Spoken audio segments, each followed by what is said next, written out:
Welcome everyone. It's a great pleasure to meet you again. I am Yasser Wasifi from Learn Dental series. In this episode, we will continue our discussion about the types and the classifications of indirect tooth colored restoration. I would like to declare firstly that I don't receive fees, compensation, or royalties from the sales of any of the products shown or discussed in this presentation. And this presentation is not sponsored by any agency, company, or organization and only prepared for educational purposes. This presentation is copyright protected and could not be transmitted by any means without prior permission of the author. Okay, by the end of this presentation, you are expected to identify and discuss different techniques and the types of indirect tooth color restoration. We already started our discussion of this topic in a form of comparison between indirect and direct technique, including advantages and disadvantages of indirect tooth colored restoration, indications and contraindications of indirect tooth colored restoration, and the cavity preparation with the remarkable features of principles of cavity preparation for indirect tooth colored restoration in comparison with that for indirect metallic restoration. Then we go forward for types and classification, and already we discussed the composite resin indirect tooth colored restoration with different techniques, either direct, indirect technique, chairside or flexible die, or what is termed semi-direct technique. In this episode, we will continue our discussion and go forward for ceramics. In general, ceramics have become more popular in restoring tooth structure either by intracoronal or extracoronal restoration. This is because of the increased population demand for aesthetic and the increased understanding of aesthetic importance within population. Okay, also the durability of this restorative material increased its popularity. It is the most durable when compared to other aesthetic restorative materials, and also the new improvements in materials, in technique of fabrication, okay, and in bonding these materials to resin cement increases its popularity. Because most of ceramics are more advantageous than resin inlays, because their physical and mechanical properties that come closer to match that of enamel, including translucency, including wear resistance, as these materials have also excellent wear resistance, and what is most important is the coefficient of thermal expansion very close to that of the tooth structure. That's why dental ceramics becomes more popular, and most of people are demanding, or dental patients demanding to get ceramic restoration. What is constitutes an obstacles in the past now is not to that extent a problem, which was the bonding of ceramics to the adhesive resin cement, or how to lute your ceramic restoration, either intra or extracoronal one. Now, ceramics are discovered to be etchable material and could be etched with acids to selectively remove some of the glossy matrix and exposing its crystalline structure. It could be etched either with hydrofluoric acid for feldspathic porcelain or ammonium bifluoride for other types of ceramics. The effect of etchant is not only increasing the surface area that results in micromechanical bonding with the composite cement or ceramic restoration, but also it adds a surface relief to the fitting surface that allow its passive insertion and removal without extra frictional force exerted on the restoration that may lead to its fracture during try-in and cementation. Let us start with the oldest technique of producing or manufacturing or construction of ceramic inlay or onlay, which was feldspathic porcelain inlays and onlays. This technique entails a direct build-up of porcelain onto an investment model, which is refractory model, whose coefficient of thermal expansion is similar to that of the ceramic material. Then you could understand from this that you will have two dies one master die and one is the refractory die, where you will build your porcelain on it, okay, and firing your porcelain with hold at this tray, which is the investment die. Steps of fabrication is very simple. After cavity preparation, an impression is made, a master working cast is poured of a die stone, and is then duplicated and poured into a refractory investment capable of withstanding porcelain firing temperature. Then dental porcelain is added as normal to the refractory die, okay, and fired in an oven. Okay, it is applied in multi-increment, each increment representing either enamel or dentine or whatever the characterization you are using, that will allow excellent and perfect color matching and anatomical form matching, although it depends on the skills of the lab technician and how accurate you are recording or matching the tooth shade, but it will reproduce a perfect matching or an excellent matching. Then the ceramic is recovered from the refractory die, cleaned of all investment, and then seated on the master die just to check it and adjust it, then cemented. It is the same procedure as you could note. This is a refractory die. Also, you use the same red pencil to mark the margins for ease of finishing and to demarcate your margins where to stop your building. Then coming the next picture is building the dentine, followed by enamel, and this is the finally finished restoration. You could note how much the excellency of anatomical and the excellency of color reproduction, because you added your porcelain increment by increment, and each increment has its own pre-recorded exact color match. And up till now, still this will be the best color reproduction or the best color matching for all intraoral indirect tooth colored restoration. But as being built incremental, and each increment is fired, then it is added, okay. This will provide, as we illustrated, the best quality of color and aesthetic reproduction, but the marginal accuracy and fitting is questionable and needs much more adjustment. That's why many researchers, many manufacturers trying to use the lost wax technique. Lost wax technique used for casting, okay, of metals was the best produced margins illustrated or defined by this technique, where you are building a wax pattern and this wax pattern is dissipated, leaving a mold space where you will cast your metal inside it. That's why they developed what is called castable glass or DICOR. DICOR, in the beginning, this is a glass ceramic were primarily developed for cookware and other heat-resistant products. It is introduced in dentistry in 1984, okay, as a castable material, okay, or a castable ceramic, where you will use a molten glass, okay. Such glass ceramics were stronger and have high melting point and had variable coefficient of thermal expansion than that of tooth extraction.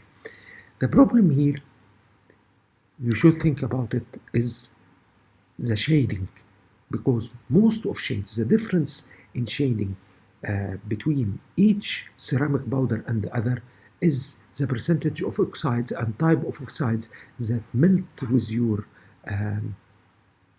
ceramics and sintered with it to produce the required color. Here, when you are completely melting your glass, if it has a coloring agent, this coloring agent will be fired, this coloring oxides will be fired, and the resultant will be a black fired piece. Okay, that is why they didn't add to this castable glass any coloring agent at all, and you will be in need to add a procedure of coloring this piece of restoration. Let's go for the steps of fabrication. After cavity preparation, an impression is made and the master working cast is put of a die stone. Then, instead of duplicating this master cast for refractory one, we will build up a wax pattern of the restoration made using conventional technique, then invested in a special phosphate bonded investment and sprued, okay. Also, it is wax building, wax pattern, and sprueing. Then it is invested, okay, and complete burnout of the conventional wax by wax elimination furnace. At this step, okay, this is a normal casting procedure up till now. Then a special casting machine is used to melt the glass ingot, okay, and centrifugally casted into the mold. After complete cooling, it is not quenched like that of metal. The inlay is recovered from the mold and cleaned of all investment material.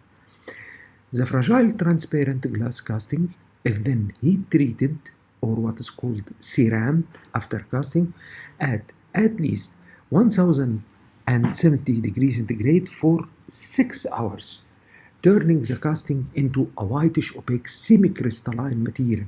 This heat treating process increases the compressive and tensile stresses and raises the modulus of elasticity of your fragile glass piece. Then the restoration is seated into the master die to check for accuracy and adjustment of the margins.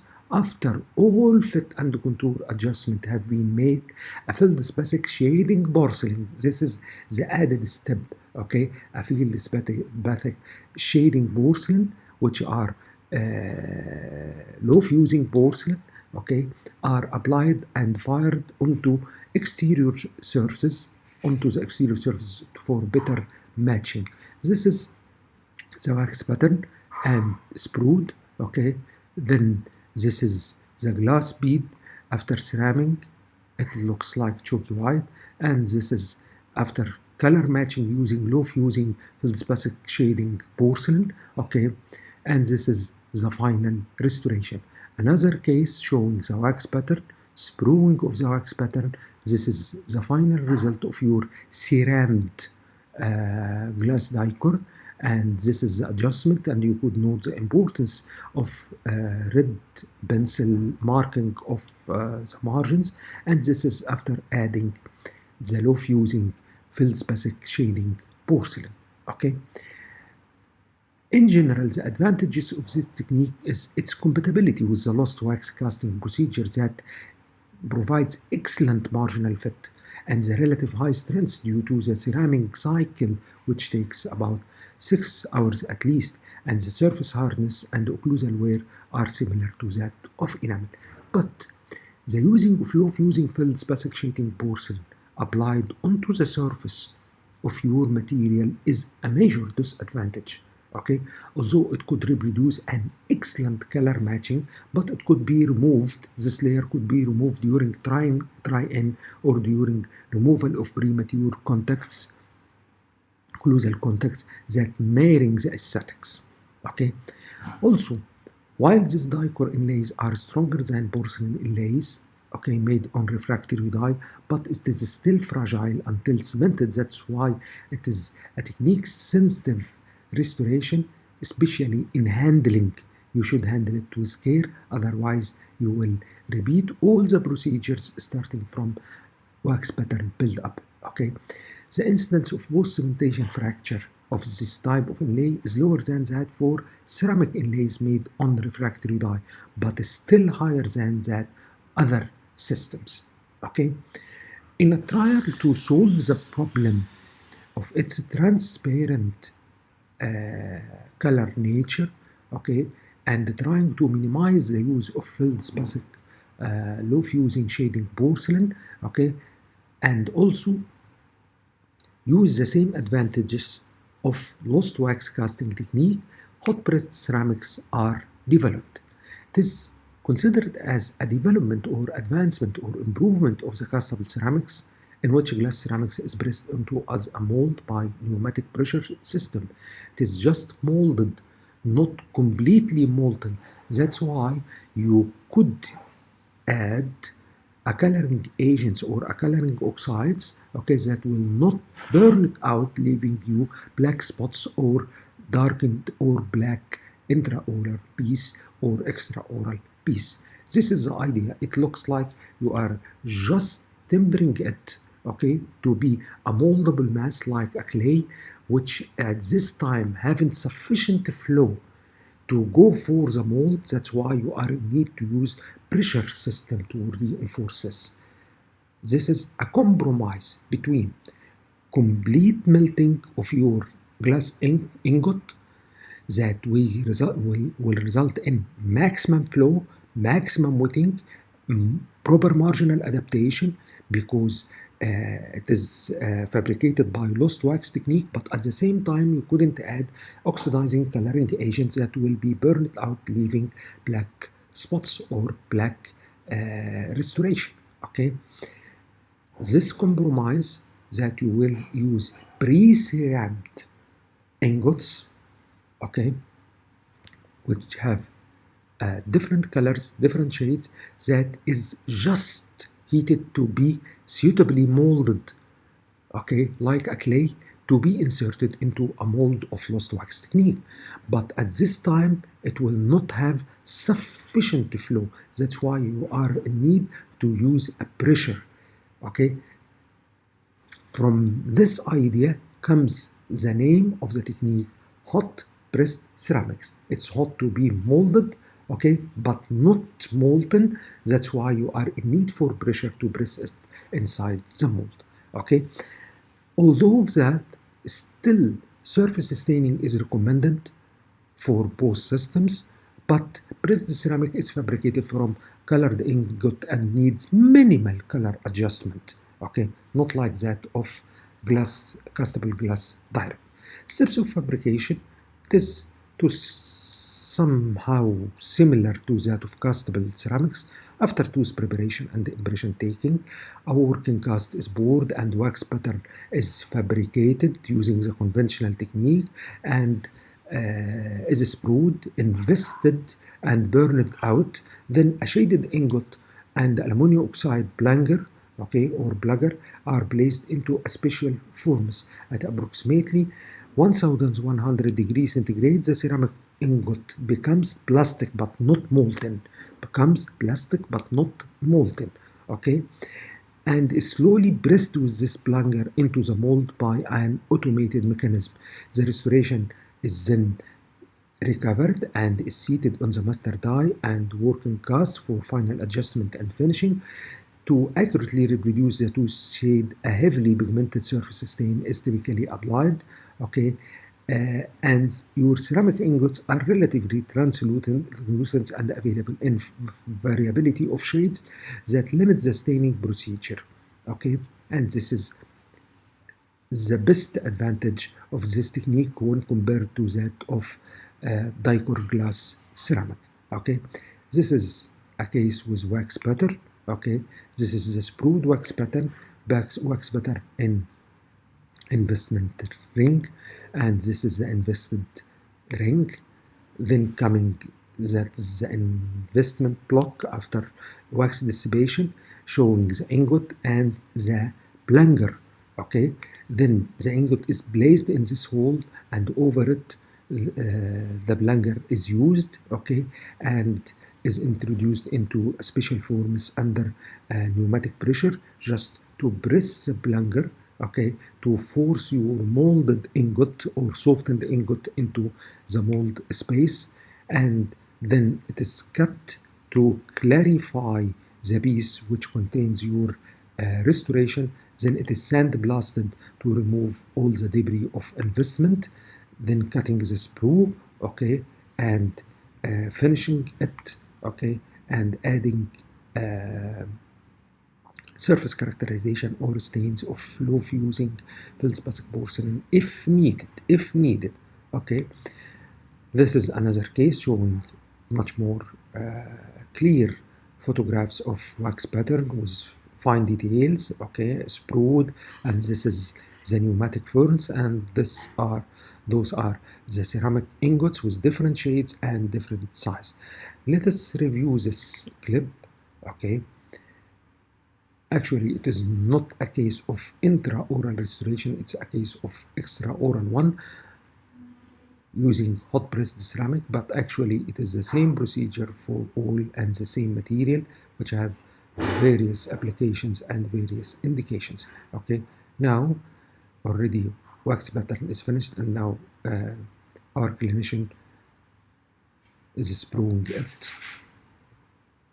Okay, you could note the diameter of your sprue is much more larger than that for metal or other types of castable materials. Okay, carefully removing his or her wax pattern. Okay,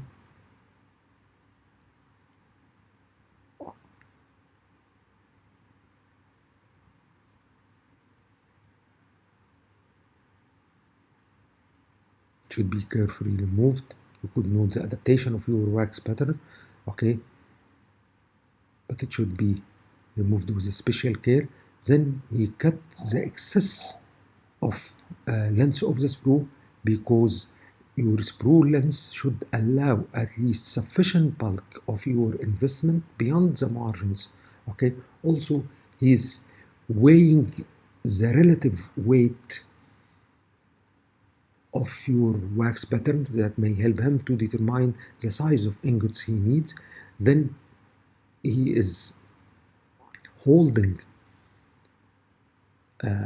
his wax pattern with the sprue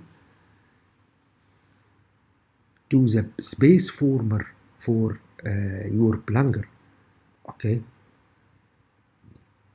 again the length of the sprue should allow, as you could note in this picture, should allow enough thickness of the material to be overlaying your wax pattern. Okay, if it is too thin, it may fragment.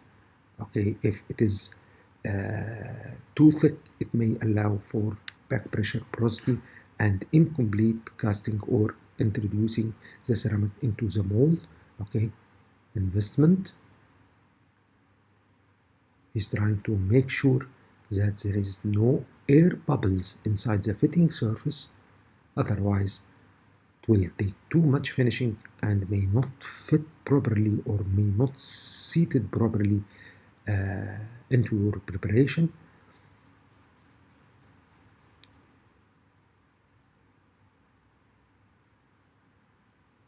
Pouring the investment until complete filling of your casting rubber ring. Then applying the base former. After complete setting, is removing the base former. Okay, the mold is removed from the rubber ring. The plunger space former is removed with a special care. Okay, this plunger is having a standardized diameter and length that will fit another one, okay, that will be used. Then it is in a special forms. It is heated for wax dissipation. Okay, after the recommended time and temperature, then you get the mold now empty and ready to be used for pressed ceramics. The selected color ingot will be placed in this hole. Okay, it has the same diameter of the plunger former. Okay, all he is using 2 ingots. Okay, that's why he may weigh it. And this is the plunger, okay, made of phosphate bonded investment material. Then it is introduced into your special ceramic furnace, okay, where the ingots are molded, softened, and this plunger is pushing it with a special predetermined pressure Okay, the tray is getting up to the furnace coil and to the applied pressure, okay, for the recommended time until it is completely impressed inside or pressed inside your mold. Okay, after the recommended time, you could note that the length of your plunger becoming shorter because it goes down pressing your investment. Then another plunger is used with the same length and diameter, okay, to determine where it stops, because you will use a laboratory diamond saw to cut this investment, okay, and special care should be taken in order to not to damage your inlay. That's why you measure the length by using another plunger, okay, and by knowing the diameter and where you are, okay, the depth of cut is determined. Now we are removing the gross investment just to get our piece of ceramic restoration. Okay, now we are removing the plunger, okay, and this block contains our restoration using powder of aluminum oxide, okay, sandblasting, okay. We are cleaning all the investment also with the special care of the pressure in order to not to roughen or to damage it too much, okay. We are cleaning our inlay or our restoration.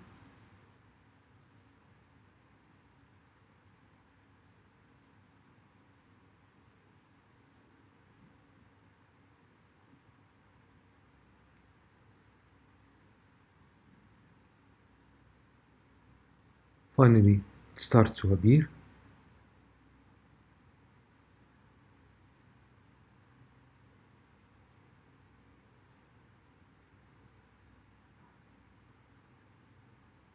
Those are the two restorations.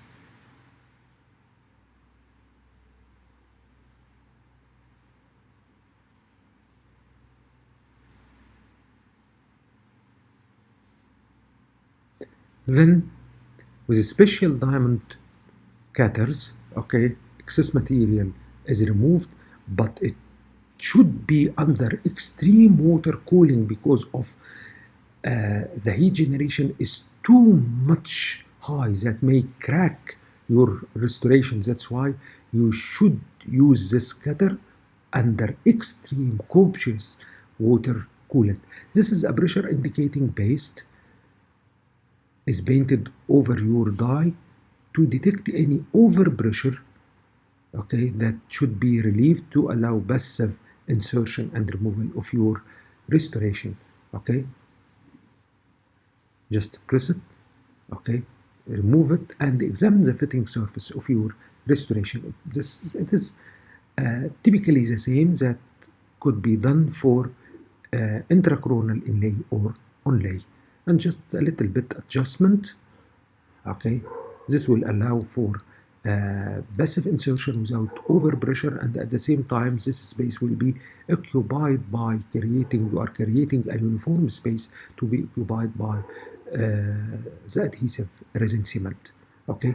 Don't forget that not only the friction between the walls of the preparation and your final restoration is important, but also is important to avoid fracture or cracking of your restoration, but also the viscosity of your cement resin cement is much more viscous than other types of fluting cements, okay. And that's why in the cementation episode we will not use overpressure from our hands. This is a wax pattern for onlays, okay, and this is the final result after complete construction, okay. It needs a minimal correction of color using low fusing feldspathic porcelain, okay, not like that of DICOR too much. You are just clarifying the translucency, adding some characterization of bits and fissures, okay, that will not affect grossly the aesthetic if they are removed, okay, just a little bit characterization. Let me continue. What about cementation? Our cement is viscous, highly viscous compared to normal luting cements. That's why it should be applied, or your restoration is placed into the cavity by using ultrasonic applicators or ultrasonic rubber tips to place it into the cavity without exerting much more pressure from one side rather than the other, that will lead to fracture or damage of your inlay, and you will repeat all the procedures again.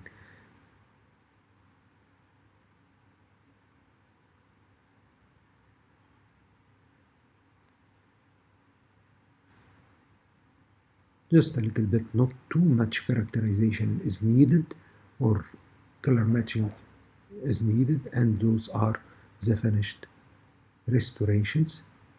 Okay, is handling it with a special care, and this is the final shape on your master die. Okay, let us report about this technique. Advantages: it's relatively simple and accurate procedure, okay, because you are not in need for 6 hours ceramic procedures. It's already come to you cerammed, pre-cerammed, okay, as supplied by your manufacturer, okay. That's why it has a high degree of flexure strength. It can be used in restorations with very thin sections, okay, because it's high strength properties, and it is forced into the mold under pressure with the plunger, under steady pressure, okay, gradually increase, that could force it to a thin areas or thin sections, okay. Still you are using the lost wax technique and ceramic injection that allow for accurate fitting of the marsh. Still, it is a monochromatic restoration that not allow color degradation, okay. It is a monochromatic, it's all one bulk. If you would like to add some degradation of color, you are need to use the low fusing Feldspathic porcelain, okay. That's why color modification is still used, okay, using low fusing Feldspathic porcelain, okay. That could be worn upon adjustment if you are in need to adjust it. Multi-layered ceramic ingots and the multi-layer technique are now available to overcome the accuracy of color reproduction problem of the hot pressed ceramics, and so a multi-chromatic restoration could be constructed, but this required a well-trained, skillful lab technician. Finally, those are the articles. About 16 articles are used in preparing this material, okay. If you would like to review them to add much more information about this topic, if you are interested, they are available and cited in this presentation, okay. You could have a look about them, about the development of all techniques and what are the cons and the pros, okay. Multi-studies about those techniques. Also, those are the textbooks I used in preparing my presentation. Finally, please feel free to ask, as your questions are welcomed 24/7. You could ask any inquiry by replying or by adding a comment to this video, and I will reply to you as soon as possible. Please don't forget to like this video. Don't forget to subscribe and activate the notification to get all the updates of my channel. Finally, those are my contact info, and I would like to thank you for assigning this time to listen to me. Until we meet again. Yes, sir. Allah save you.